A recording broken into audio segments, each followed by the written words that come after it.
ለየካቲት በዛቲ ዕለት አይረፍ። ቅዱስ ኤፍሬም መታሰቢያው ነው። በረከቱ ጋራት። በዚችም ዕለት የጴጥሮስና የሶፊያ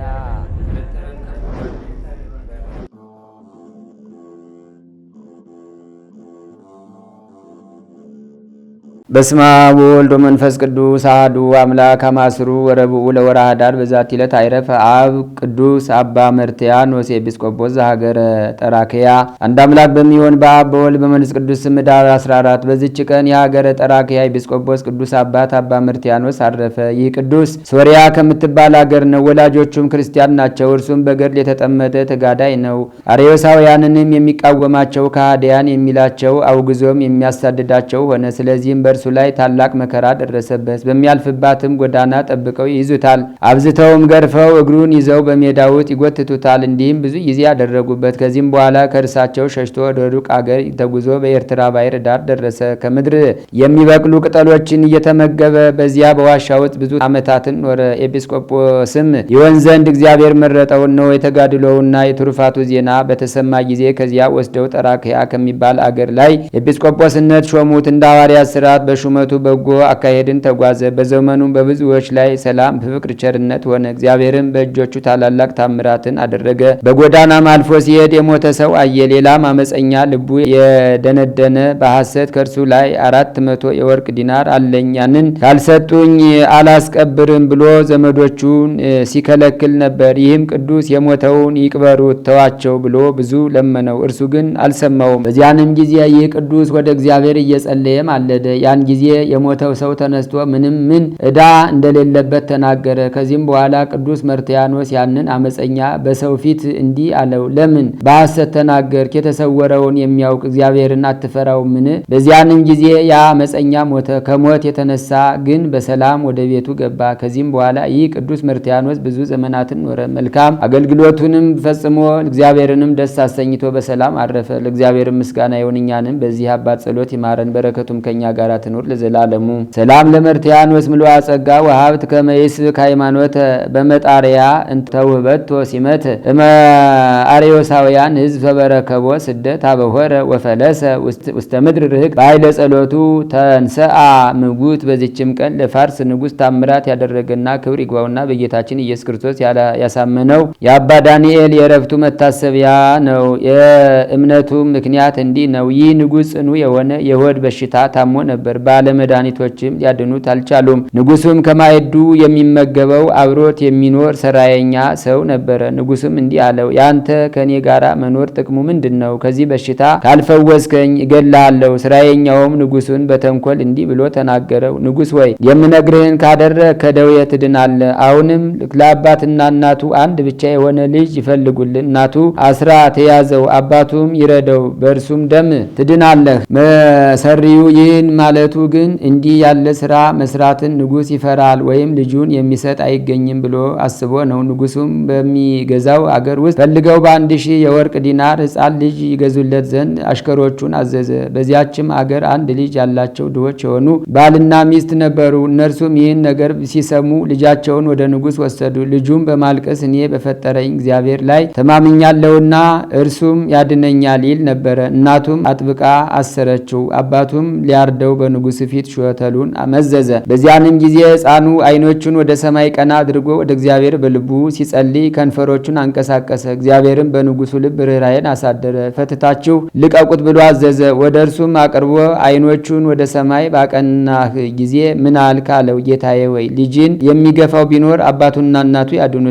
ከዚያም የጸና ስራ ቢኖር ንጉሥ ዳኛ ያድነዋል። እኔ ግን ከሁላችሁም እርዳታ ባጣሁ ጊዜ ወደ እግዚአብሔር ለመንኩ አለው። ንጉሱም ሰምቶ ራራለት፣ 1000 የወርቅ ዲናርም ሰጠው። ስለዚህም እግዚአብሔር ይቅር ሊለው ወዶ መነኮስ ዳንኤልን ላከለት። እርሱም ወደ ንጉሱ በደረሰ ጊዜ በፊቱ ታምራትን አድርጎ ክብር ይግባውና በጌታችን ኢየሱስ ክርስቶስ አሳመነው፣ ከበሽታውም ፈወሰው፣ ከቤተሰቦቹ ሁሉ ጋርም አጠመቀው። ከዚህም በኋላ ወደ በዓቱ ተመልሶ እየተጋደለ ኖረ። እግዚአብሔርንም አገልግሎ በሰላም አረፈ። ለእግዚአብሔር ምስጋና ይሁን፣ በረከቱም ትድረሰን ለዘላለሙ።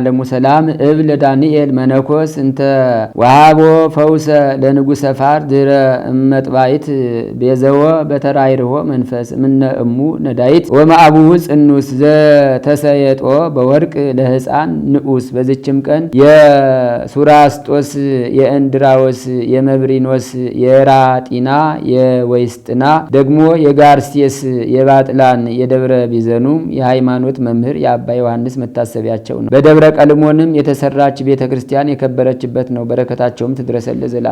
ሰላም ለዮሐንስ ገጻጼ ሕዝብ አብዳን በከሊአ ዝናም ወጠል መጠነ ሰለስቱ አዝማን እንበይነ ዝንቱ ኃይልከ ኃይለ አጥናን ትትሜሰል በኤልያስ ወበዮሐንስ ካህን ወበቴስባን ትትሜሰል ቢዘን። አንድ አምላክ በሚሆን በአብ በወልድ በመንፈስ ቅዱስ ስም ኅዳር 15 በዚች ቀን የስሙ ትርጓሜ ቡሩክና የታመነ የሆነ ቅዱስ ሚናስ በሰማዕትነት አረፈ። በዚችም ቀን ለአባቶች ሊቃነ ጳጳሳት 61ኛ የእስክንድሪያ ሊቀ ጳጳሳት ቅዱስ አባት ሁለተኛው ሚናስ አረፈ። በዚችም ቀን የስብከተ ጌና ጾም መጀመሪያ ነው። ዛቅረብኩ ማይሌተ አዘኪርየ አይላፈ ምለተ ጸምዱ ከዘልፈ ለላ አነብብ ተወከብ ዘንዴቴ የመጽሐፈ እንተረሰይ ከግዚኦ ጸሪቀ መበለት ኩፈ ምለ አቡ ቡላን ዘተርፈ ነቢያት ቅዱሳን ሐዋርያት ሰባኪያን ሰማዕት ወጻድቃን ወመላእክት ትጉሃን ደናግል አዲ ወመነኮሳት ሄራን ባርኩ ባርኮ ጉባኤ ዛቲ መካን እስከ አረጋዊ ሊቅ ወንዑስ ሕፃን ለዘጻሐፎ በክርታስ ወለዛ ጻፎን ዘይደርስ ወለዛ አንበቦ ወለዘ ተርጎሞ በልሳን ሐዲስ ወለዘ ሰማ ቃሎ በዝነ መንፈስ በጸሎተሙ ማርያም አራቂተ ኩሉም ባይ ስውረ የማሐረነ ኢየሱስ ክርስቶስ። ተአምር ዘገብረ እግዚእነ ወአምላክነ ወመድኃኒነ ኢየሱስ ክርስቶስ ሳህሉ ወምሕረቱ ያህሉ ምስለ ኩልነ ህዝበ ክርስቲያን ለዓለም ዓለም አሜን። ይቅርታው ቸርነቱ ለዘላለም በእውነት ለሁላችን ደርብንና ጌታችንና አምላካችን መድኃኒታችን ኢየሱስ ክርስቶስ ያደረገው ተአምሬ ነው። በዚያን ወራት ሳውል የሚባል ሰው ነበረ። እርሱም በጌታ ኢየሱስ ክርስቶስ ባመኑት ምእመናን ላይ መከራ ያጸናባቸው ነበር። ደቀ መዛሙርቱንም ሁሉ ለመግደል ያሳድዳቸው ነበር። ከዕለታትም በአንድ ቀን ወደ ሊቀ ካህናቱ ሄዶ በክርስቶስ እምነት ያሉትን ወንዶችም ሴቶችም ያገኘውን ሁሉ እያሰረ ኢየሩሳሌም ያመጣቸው ዘንድ በደማስቆ ላሉ ምኩራባት ሁሉ የፈቃድ ደብዳቤ እንዲጽፍለት ጠየቀ። ምእመናንን እያሳደደ የሚይዝበትንም የፈቃድ ደብዳቤ ይዞ ሲሄድ ደማስቆ ከሚባል አገር በደረሰ ጊዜ ድንገት በእርሱ ላይ ከላይ ከሰማይ የብርሃን ጸዳል አንጸባረቀ። እርሱም ደንግጦ በምድር ላይ የወደቀ ጊዜ ሳውል ሳውል ለምን ታሳድደኛለህ የሚል ቃል ሰማ። እርሱም አቤቱ አንተ ማነህ አለው።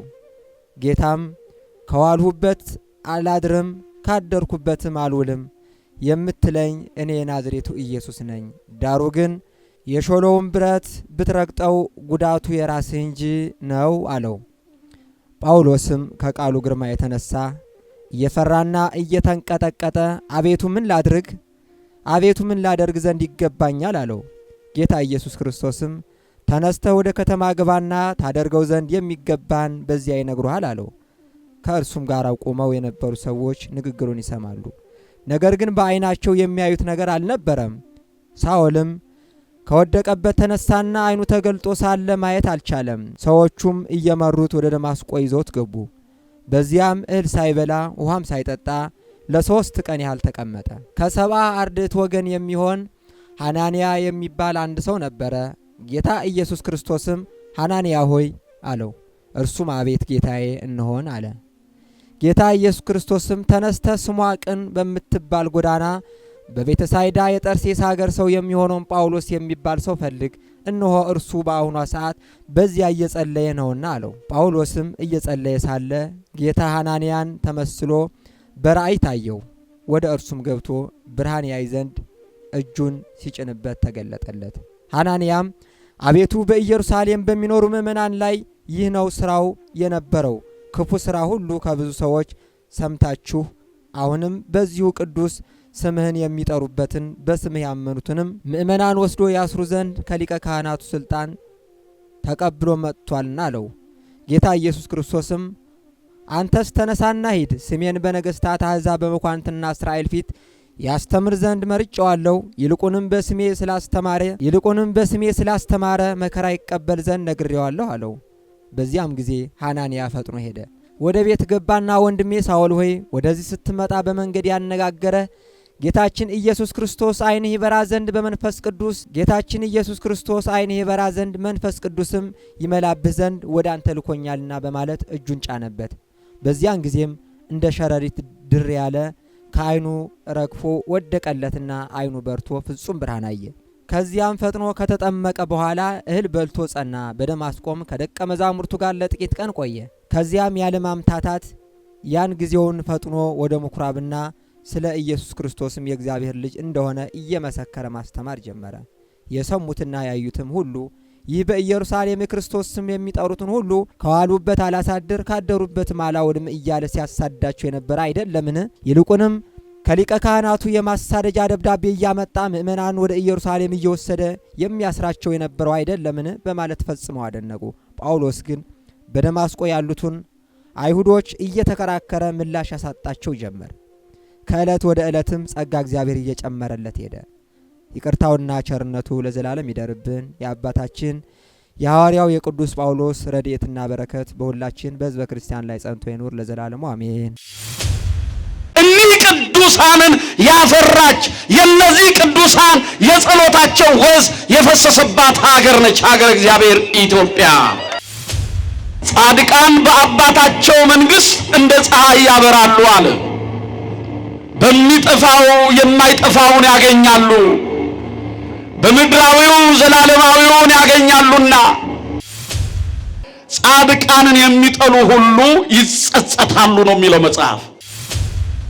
አናብርቱን አናብስቱን ያዘዘ ጌታ ለአቡነ አረጋዊ ደግሞ ዘንዶውን አዘዘላቸው።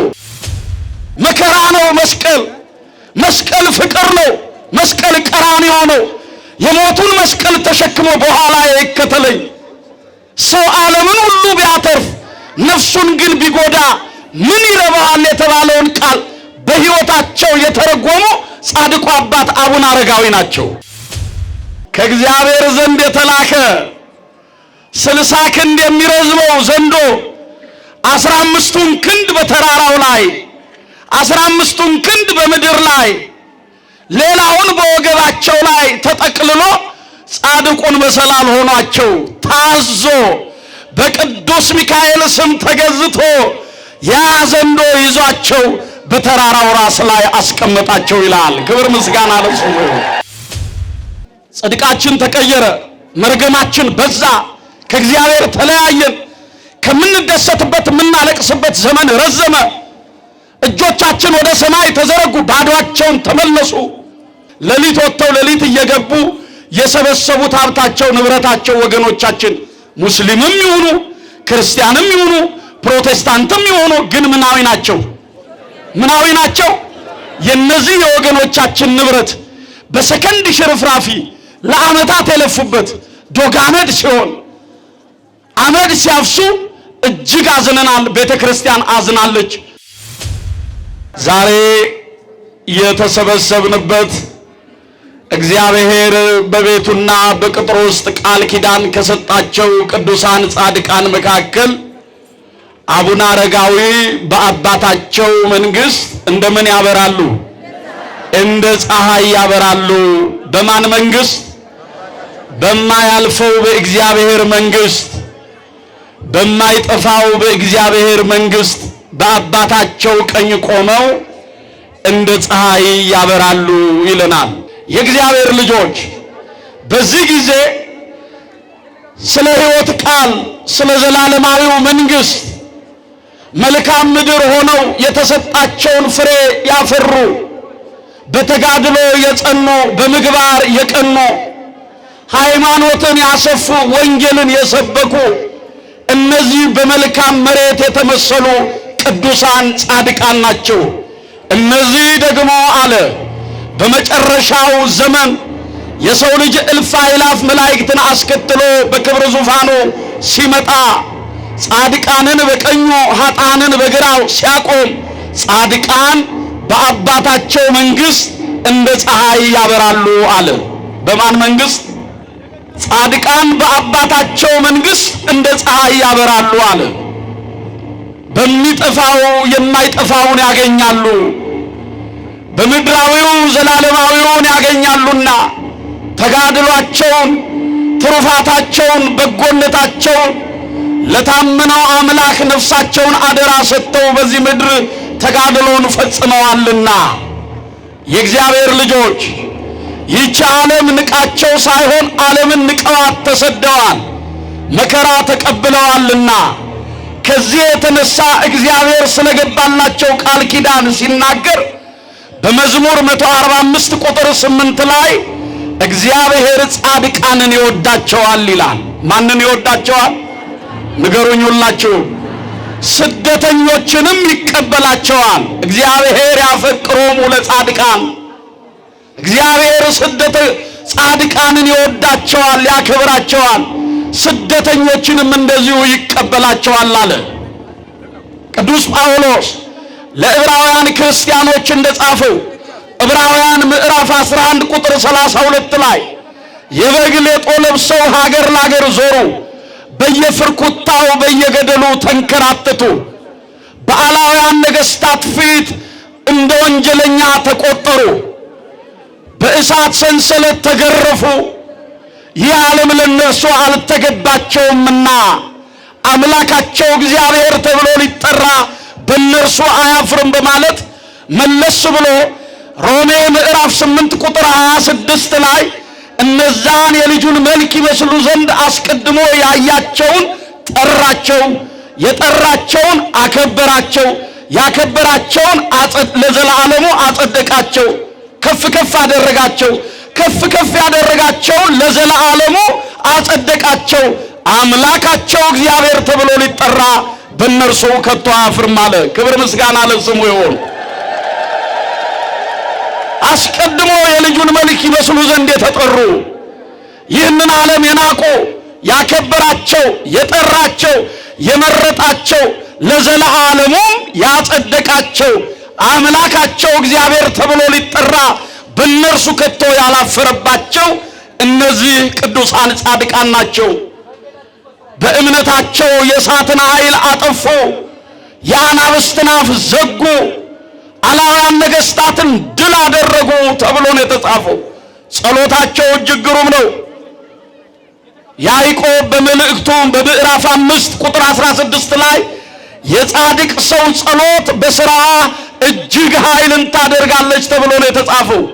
ኦርቶዶክሳውያን ይህንን ካልን ይበቃል። ሁላችሁም ፀሐይ ላይ ናችሁ።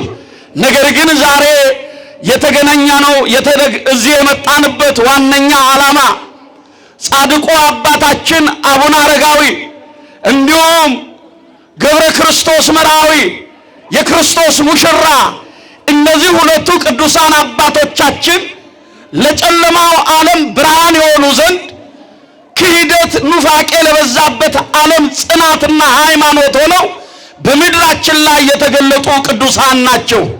ጻድቁ አባታችን አቡነ አረጋዊ የተወለዱት ሮም ውስጥ ነው።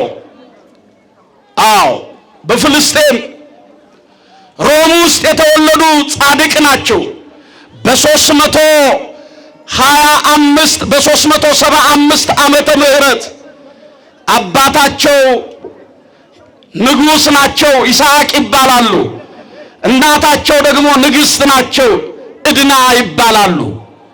እኚህ ጻድቅ አባት እግዚአብሔር ከማኅፀን ሳሉ የመረጣቸው ቀደስኩከ እምከርሰ እምከ ከእናትህ ሆድ ሳለህ አውቃለሁ በማኅፀን ሳለህ ቀድሼሃለሁ ብሎ እግዚአብሔር ከማኅፀን የቀደሳቸው በእናታቸው ሆድ ሳሉ የመረጣቸው ጻድቅ ናቸው።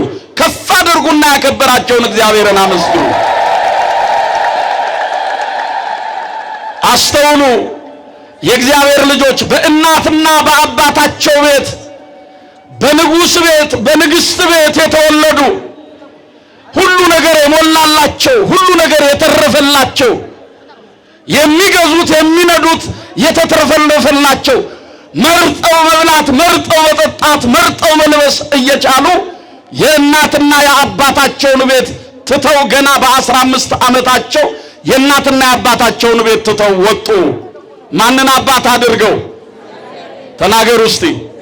የእናትና የአባታቸውን ቤት ገና በ15 ዓመታቸው ትተው እግዚአብሔርን አባት እግዚአብሔርን መጠጊያ አድርገው የእግዚአብሔር ወዳጆች ለኔ ሊሆን የሚወድ ቢኖር ራሱን ይካድ የሞቱን መስቀል ተሸክሞ በኋላዬ ምን ይበለኝ ይከተለኝ። መከራ ነው መስቀል። መስቀል ፍቅር ነው። መስቀል ቀራንዮ ነው። የሞቱን መስቀል ተሸክሞ በኋላ ይከተለኝ። ሰው ዓለምን ሁሉ ቢያተርፍ ነፍሱን ግን ቢጎዳ ምን ይረባዋል የተባለውን ቃል በሕይወታቸው የተረጎሙ ጻድቁ አባት አቡነ አረጋዊ ናቸው። የእናትና የአባታቸው የንጉሥ ቤት ትተው የሰማያዊውን ንጉሥ የኢየሱስ ክርስቶስን ክብርና ዙፋን ተመልክተው ይህንን ዓለም የናቁ፣ ዓለም ንቃቸው አይደለም ዓለምን የናቁ ናቸው። አረጋዊ ዘሚካኤል ይባላሉ የመጀመሪያ ስማቸው። የበረሃ ስማቸው ገብረ አምላክ ይባላል። ከደግነታቸው ከጸሎታቸው ለእግዚአብሔር ካላቸው ፍቅርና እንዲሁም በሃይማኖት ጽናትና በእውቀታቸው ብዛት አረጋዊ ተባሉ። አረጋዊ ማለት የእግዚአብሔር ልጆች ወጣት ሆነው ሳሉ እንደ አረጋዊ እንደ ሽማግሌ የሚያስቡ ሕይወታቸውን ከእግዚአብሔር ጋር ያደረጉ ማለት ነው። ጻድቁ አባታችን አቡነ አረጋዊ እንግዲህ በተወለዱ በ15 ዓመታቸው ከእናትና ከአባታቸው ቤት ከወጡ በኋላ ቤተክርስቲያን የቤተክርስቲያንን ሥርዓት የቤተክርስቲያንን ትምህርት ጠንቅቀው ተምረዋል። ከነ አባ እንጦንስ ከነ አባ ጳቅሚስ ከነ አባ መቃርስ አራተኛ ማዕረግ ላይ የሚገኙት እኚህ ጻድቅ አባት አቡነ አረጋዊ ናቸው። ክብር ምስጋና ለሥላሴ። በተጋድሎ ጸንተዋል። በትሩፋት ይችን ምድር ከእግዚአብሔር ከአምላካችን ጋር ሲያስታርቁ ኖረዋል።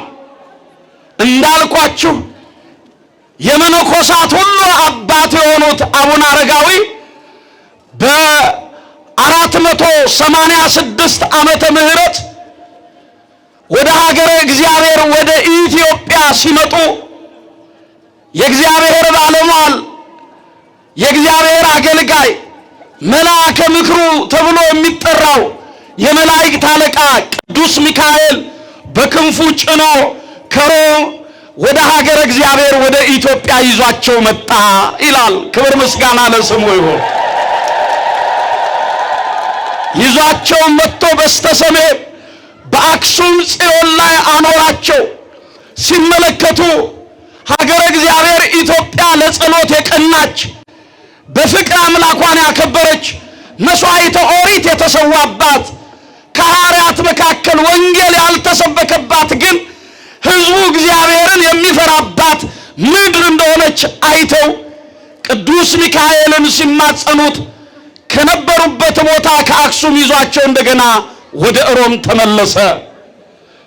በሮምም ሄደው ስለ ሀገረ እግዚአብሔር ስለ ኢትዮጵያ ሰበኩ። ወንጌል ያልተሰበከባት ሃይማኖት የጸናባት ምግባር ትሩፋት የበረታባት የእግዚአብሔር ሀገር የምትባል ሀገር አለች። ስሟም ኢትዮጵያ ነው አሉ። የማን ሀገር? ኧረ ተናገሩ እንዴ! ወንጌል እኮ ነው የምንሰብከው፣ ፖለቲካ አይደለም። የማን ሀገር? የእግዚአብሔር ሀገር ስሟም ኢትዮጵያ ነው አሉ።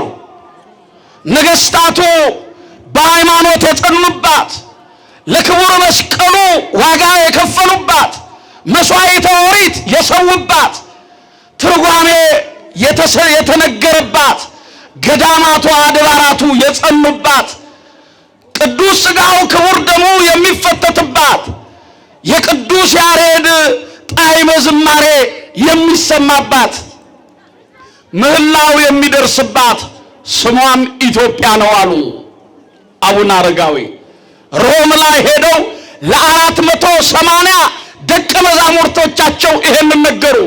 ከዚህ በኋላ አቡነ አረጋዊ እና አባ ሊቃኖስ እና አባ ዮማታ እና አባ ጽሕማ እና አባ ጉባ አብጼ እነዚህ የተባሉ 9ኙን ቅዱሳን አስከትለው ወደ ሀገረ እግዚአብሔር ወደ ኢትዮጵያ በ486 ዓመተ ምህረት መልአኩ ሚካኤል እየመራ ይዟቸው መጣ ይላል። ክብር ምስጋና ለስሙ ይሁን።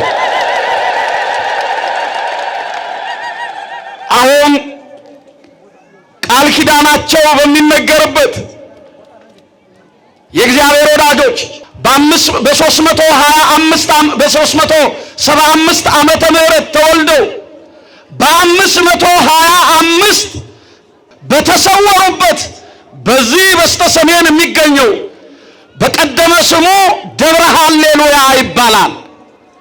እነ ተክለ ሃይማኖት ሄደው በጸሎት የጸኑበት እና ኢየሱስ ሞዓ ከአቡነ አረጋዊ በረከት ያገኙበት በዛ ጻድቁ አባታችን አቡነ አረጋዊ ከ6000 በላይ መነኮሳትን አመንኩሰው ገዳምን ገድመው ሀገረ እግዚአብሔር ኢትዮጵያን በዚህ ስፍራ ላይ በአራቱም ማዕዘን እየባረኩ በደብረ ዳሞ ጸንተው ኖረዋል። ክብር ምስጋና ለሥላሴ ይሁን።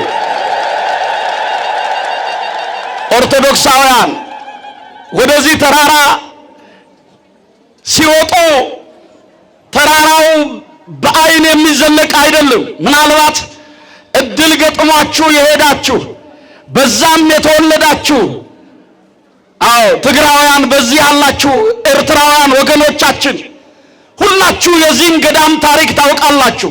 ጻድቁ አባት ቅዱስ ሚካኤል እየመራ ወደዛ ስፍራ ከነ 8 ጓደኞቻቸው በዛ ተራራ እግር ስር ሲደርሱ እንዴት እወጣለሁ አሉ።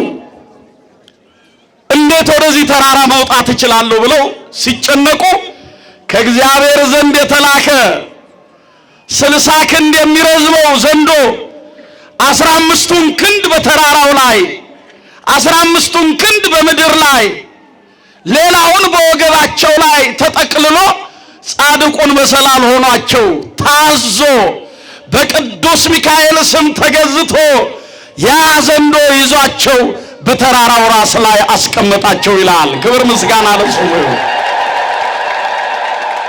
እግዚአብሔር ካንተ ጋር እግዚአብሔር ካንቺ ጋር ሲሆን ጠላትሽን ወዳጅ ያደርገዋል። እግዚአብሔር ካንተ ጋር ሲለይ ወዳጅህ ጠላት ይሆናል። እነ ገብረ መንፈስ ቅዱስ 60 አናብርት በግራ 60 አናብስት በቀኝ ይዘው በዋሉበት እየዋሉ የእግራቸውን የጸሎታቸውን ትቢያ እየላሱ አናብርቱ ምን አበላቸዋለሁ ብለው ገብረ መንፈስ ቅዱስ ሲጠይቁ የረገጥከውን እየላሱ ይጠግባሉ ብለው እግዚአብሔር ቃል ኪዳን ሰጥቷቸዋል። ይኸውላችሁ አናብስቱን ያዘዘ ጌታ ለአቡነ አረጋዊ ደግሞ ዘንዶን አዘዘላቸው። እና አባ ሳሙኤል ዘዋልድባ በአንዱ አንበሳ ላይ መጽሐፋቸውን በአንዱ አንበሳ ላይ እነሱ ተቀምጠው ወንጌልን ሰብከዋል። እነ ተክለ ሃይማኖት እጹ እየተነቀለ ዛፉ እየተነቀለ ተክለ ሃይማኖት አቡነ እያለ አገልግሏቸዋል። እና አቡነ ዜና ማርቆስ ፀሐይን አቁመው ቅዱስ ሥጋውን ክቡር ደሙን አቀብዬ እስከምጨርስ ድረስ ፀሐይን ባለችበት አቁም ብለው ፀሐይን እንደ ኢያሱ ገዝተዋል። እኒህ ቅዱሳንን ያፈራች የነዚህ ቅዱሳን የጸሎታቸው ወዝ የፈሰሰባት ሀገር ነች ሀገር እግዚአብሔር ኢትዮጵያ። ሞገዱ ቢበዛ ማይበሉ ወጀቡ ቢያይን መከራው ቢፈራረቅ አንድ ቀን ብንነሳ አንድ ቀን ብንወድቅ አንድ ቀን ብናለቅስ አንድ ቀን ብንስቅ አንድ ቀን ብንበላ አንድ ቀን ብንራብ ያልፋል አያልፍም? እግዚአብሔር ለቅዱሳኑ የታመነ አምላክ ነው አይደለም? በቤቴና በቅጥሬ ውስጥ የማይጠፋ ቃል ኪዳንን ሰጠኋችሁ ብሎ ቃል ኪዳን በተገባላቸው ቅዱሳን ሀገር እግዚአብሔር ኢትዮጵያን ወደ ቀደመ ክብሯ እንደሚመልስልን እናምናለን አናምንም? ይቻላል አይቻልም? ክብር ምስጋና ለሥላሴ ይሁን። ዝቅ ብቻ እንበል። በማን ፊት ማን ቀና ያደርገናል? እግዚአብሔር ቀና አለው፣ ቀና የሚያደርግበት። ይሄንን ነው ማረጋገጥ። አንቸኩል፣ በእግዚአብሔር ሐሳብ ላይ አንግባ። እግዚአብሔርን ቀን እንስጠው። የቀኑ ባለቤት እርሱ ነው። ሁሉን ማድረግ ይቻላል።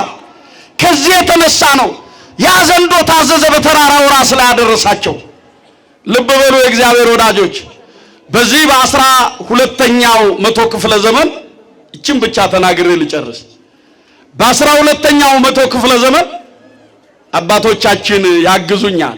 ጻድቁ አባታችን አቡነ ተክለ ሃይማኖት በዛ ተራራ ላይ ለአቡነ አረጋዊ ለጻድቁ የተገባውን ቃል ኪዳን ለመቀበል በተራራው ላይ ሲወጡ ወጥተውም በዛ በገዳሙ ሱባኤ ይዘው እግዚአብሔርን ተማጽነው ምድሪቱን ባርከው ወደ ሐይቅ እስጢፋኖስ ሊመለሱ ሲሉ አሁን ተራራው ላይ ስትወጡ ከላይ አባቶቻችን ጸሎተ እግዝእትነ ማርያም እየደገሙ አንዱ ጠፍር በወገባችሁ ይታሰራል፣ በአንደኛው ጠፍር እጃችሁ እየሳበ ይወጣል። እውነት አይደለም? አይደለም? ወደዛ ተራራ ሲወጡ ተክለ ሃይማኖት ወጥተው ሲመለሱ ያንን ጠፍር ጠላት ዲያብሎስ መሃል ላይ ቆረጠው። መሃል ላይ ቆረጠው። 6 ክንፍ የተሸለሙት ጻድቁ አባታችን አቡነ ተክለ ሃይማኖት እግራቸው ይሰበር 6 ክንፍ እንደ ሱራፊ መልአክ ከ24ቱ ካህናተ ሰማይ ጋር አብረው የሚያጥኑ ጻድቁ አባታችን አቡነ ተክለ ሃይማኖት በክንፋቸው ያንን ተራራ ሃሌሉያ ለአብ፣ ሃሌሉያ ለወልድ፣ ሃሌሉያ ለመንፈስ ቅዱስ ብለው እግዚአብሔርን አመስግነው ያንን ተራራ ዞሩት። የእግዚአብሔር ልጆች ዛሬ የተሰበሰብንበት መሰረታዊው ዓላማ በ525 ዓመተ ምህረት ጻድቁ አባታችን በደብረ ዳሞ ገዳም ላይ ሳሉ የተሰወሩበት ዕለት ነው። ሞት አላያቸው፣ ሞትን አልቀመሱ። የእግዚአብሔር ልጆች የተሰወሩበት ወደ አምላካቸው ወደ ዘላለማዊው መንግስት የገቡበት።